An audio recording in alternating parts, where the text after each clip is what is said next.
Buenas tardes, señor presidente. Una pregunta en inglés, si puede ser. Sí, claro, en inglés no hay problema. Thank you. I don't think anybody could suggest that you haven't changed the face of security in El Salvador over the past 5 years. But my question is really about where things go forward from here, and specifically in terms of the thousands who are believed by human rights organizations to have no discernible link to gang crime, who are believed to have been swept up in the dragnet of arrest. Specifically, I've got a case that I've been looking at of a young man called Jose Mata Alvarado, and I can pass obviously on all the details to your team. His mother was bringing food to the prison where he was at. It turns out he'd been moved to the Secot some weeks, months in fact, earlier, while she was faithfully bringing food to the prison. Seems like he's completely lost in the system, and there are 2 órdenes de liberación in his name, one as recently as June last year, and yet he's simply not been released, even though the 20 days is obviously now 6 months ago, by which time he should have been out.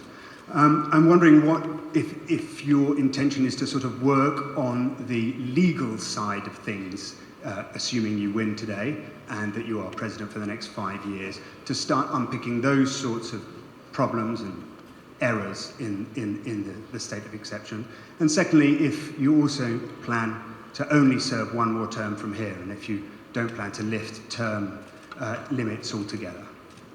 Thank you. Well, it's important to say that every police in the world, because I find this somewhat amusing when they say, oh, but you know, in El Salvador, they arrest people, and some of the arrested are innocent. And I'm a little baffled because I wonder if in the UK, all of the arrests are of guilty people, or your police sometimes arrest innocent people. I mean, I bet there will be a percentage of people arrested by UK police, the police of the government that you work for, and they will arrest sometimes innocent people as a mistake, or because they had a wrong tip, but they will go to a judicial system. If there were no arrest of innocents if there was one police in the world, one police force, UK, Spain, France, you name it, any country, the US, Canada, any police force that has only has 0% of margin of error, they only arrest guilty people. Why will you need prosecutors or defense or a justice system? You won't need that because the police is perfect in your country. So every country in the world will have an imperfect police. Now, it is different when you have in countries that promote ethnic cleansing, for example, or they arrest political opponents, or they arrest a minority. But in our case, all of the arrests are made to end the bloodshed that we lived for decades, and we have ended it. Now, did our police made a couple of mistakes? Of course they did. That's why our judicial system has been freed innocent people, and they will free every innocent people that the police has wrongly arrested. And we have already freed 7,000 people. Now, I would assume that the criticism may come from a hypothetical country that doesn't have any arrest of innocents. But I'm sure that in the UK they do plenty of arrest of innocent people, and then they are proven innocent in court. But sometimes, and we have seen a lot of cases in the US, in the UK, in Europe, that they find them that they're innocent 20, 30 years after being convicted because they found some DNA evidence.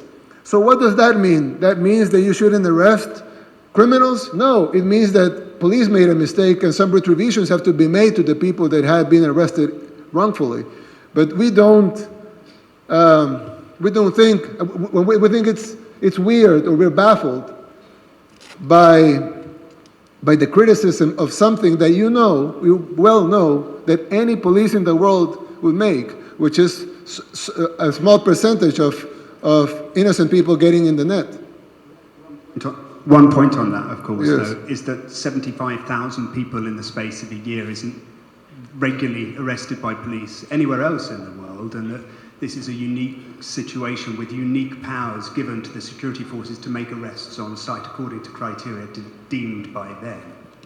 Yes, of course, because you don't live in the world murder capital. So when you don't live in the world murder capital, it's because you don't have enough murderers to fill a prison like ours. Because the difference is that in the UK is not the world murder capital. El Salvador was, by your own accounts, the world murder capital. So if we have the world murder capital, the most dangerous place in the world, the place in the world with the most murders, why is that? Because we have the place in the world with the biggest amount of murderers. So of course, you cannot arrest 70,000 people because you don't have 70,000 murderers because you're not the murder capital of the world. But we did have 70,000 murderers, and that's just a number that coincidentally is the number that we arrested. Every study made by the World Bank, by the NGOs, by the experts, way before our government, established that there were at least 70,000 gang members and 500,000 collaborators. That was established not by our government, but by NGOs, by the experts in the topic. They always said El Salvador has at least 70,000 gang members and 500,000 collaborators. So you would expect that to end that, you would need to arrest 570,000 people. But of course, we want to be careful and don't arrest the lady that probably helped because she thought that she needed to help because her life was in danger. So we're sparing 85% of the tally that the organizations that you finance established way before our government. So why do we have the biggest incarceration rate in the world? Because we changed the murder capital of the world's most dangerous country, into the safest country in the Western Hemisphere. And the only way to do that is to arrest all the murderers. There's no other way to do it. Well, the other way to be to kill all the murderers, but we don't have death penalty, so we have to arrest all the murderers. So you say, why is such a big number? Well, what do you expect? That we arrest 100 people and we leave 69,900 gang members in the streets and suddenly the murder rate will drop? Or do you expect that because we're Salvadorans or something, because we're second-class citizens or something, we have to die?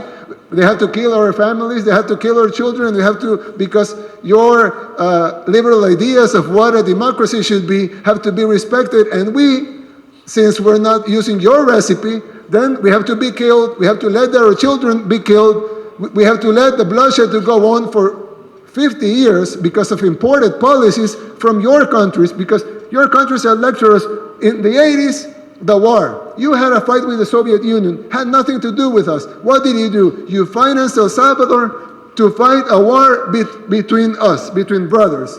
And we killed each other, and 85,000 Salvadorans died. After that, 1 million displaced. They went to the US, into ghettos. They formed the gangs. Then they deport the gangs. Gangs come here. You send us another recipe.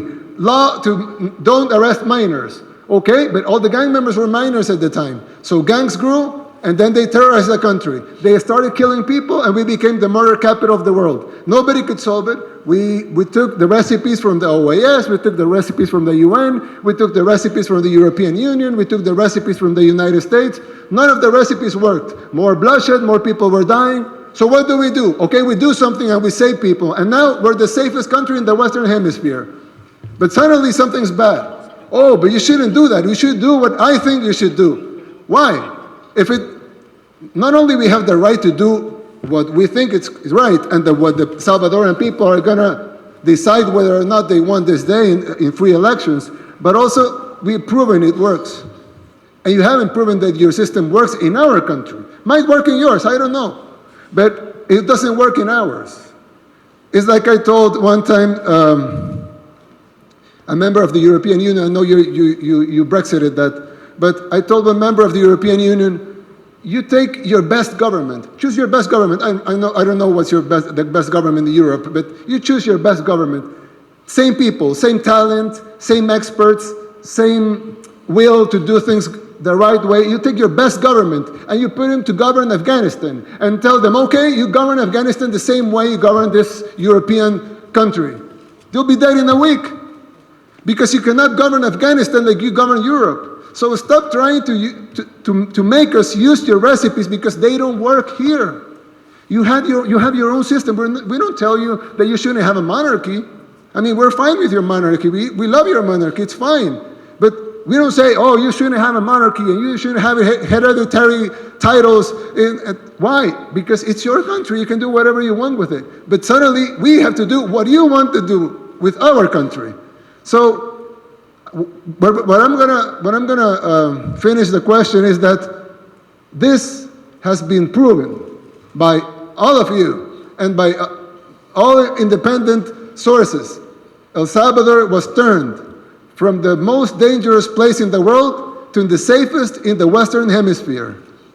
That's not a small feat, and that's not done easily. And nobody in the world has ever done it before, so fast and so clean like we have done it here, with no civilian casualties. So, I don't know. I know it's different. I know the numbers from the UK and ours will be different for maybe a couple of decades.